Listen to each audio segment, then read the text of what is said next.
it's Kari. I'm back again with you on the channel, and I'm going to be sharing a peekaboo die cutting technique using a little bit of foil. Now this works really well with some die cuts that have some openings in them. And Crafty Meraki has quite a few. Today I'm going to be using this Bar None Mini Slimline. And then I've got the Cupid's Canvas Effortless Shimmer paper. I've already foiled this one here, but you're going to see in the end that I changed my mind and I actually use a different foiled paper. I've also got the Sage Symphony stamp and coordinating die, and I'm going to be using those for a focal point image as well on the card. So I've got a panel cut down here that's a little larger than a mini slimline size, and I'm going to color it up with a little bit of distress ink. Today I'm using peacock feathers and a large blending brush, and I'm just making this a little bit ombre. So darker on one side and it just kind of fades up to white on the other. And now I'm going to cut out this die cut. This is the Bar None Mini Slimline, and I'm going to save these pieces here because they can be used on a tag or a smaller little note card, and they're all the perfect size. So now look here, my idea was to have it peek through to some foiled paper behind it. It's so fun to do, but again, I'm still thinking about that paper. I may want to change it up a little bit. I've stamped out the Sage Symphony stamp set, and now I'm going to color up these images with some purples, blues, and greens. I'm kind of leaning more towards the sage green and succulent colors. You can see I like to start out with the darkest shade, blend it through with a mid-tone shade, and then completely blend all of that out with the lightest shade. And the colors I've got here are BV08, BV04, and BV02. And I'm going to color this one up using all of those purple colors. Now, if you don't like to color, then you might want to check out the Effortless artistry papers that Crafty Meraki offers. They have this Sage Symphony in one of those Effortless artistry papers, which are already colored for you. And you get a lot of variety in the paper pack. They also work really well with the coordinating dies, and you can cut them all at once and use those on your cards, so you don't have to color at all if you don't want to. I love that they offer these in quite a few of the stamp sets as well. So they have the stamp sets you can color yourself or the Effortless artistry paper. So that's really neat that they have these. I will link below this one to the Sage Symphony so you can take a look at it. Now I'm going to start up here on this one, and I'm using these sage green or sage blues. These are BG75, BG72, and BG11. I'm going to pick a couple of these images and use these same marker colors on two of them. I also did another one in the purples, and then I've got another couple of blue options that I'm coloring them up as well. I didn't leave all the coloring in, and like I say, another thing I wanted to mention about the Effortless artistry paper, that if you are in a hurry, then those make for really great cards because you just have to cut them out and add them to your cards. So fun. So I'm just going to skip now to the end and die cut all of the images out and show you what they end up looking like. So here's all the images. They are bright, vibrant, beautiful. I love these images.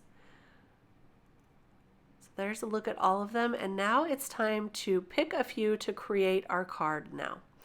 So I'm going to choose a couple of these larger succulents. I'm going to also choose one that is a little bit taller. And I've chosen a sentiment from the Gilded Expressions die, or stamp and die, and I put together best friend. So you can mix and match these sentiments. Usually that best goes with the best wishes, but I wanted a best friend card today. And I've cut a couple extra of these mini slimline dies so that I could get a little more dimension and get it to pop up.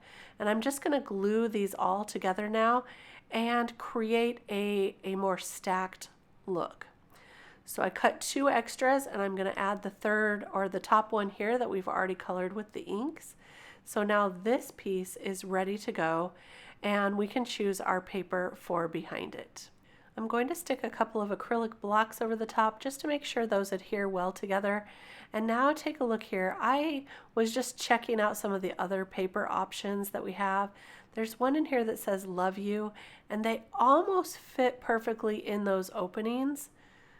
So this might be another contender. I could foil this one and make a card with that. But as I looked at it, it wasn't quite right yet again. So I'm going to move on to another option.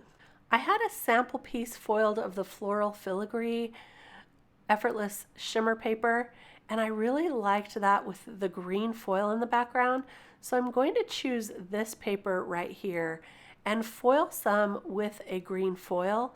I've got green and turquoise, but since we already had a lot of blues on that front of the card, I thought the green would be really great. So I'm going to go ahead and cut a piece of this foil that's just the size of the paper, and I'll foil the entire thing. Now I have a large ink machine, and that's what I'm going to use for this. You could use a laminator. Just make sure you let it heat up long enough so the foil adheres really well. I'm going to put this foil back away real quick before I wrinkle it. And then I'm just going to dust off the back of the foil and also that paper. I have a brush that I use just for this, and that's all I use it for.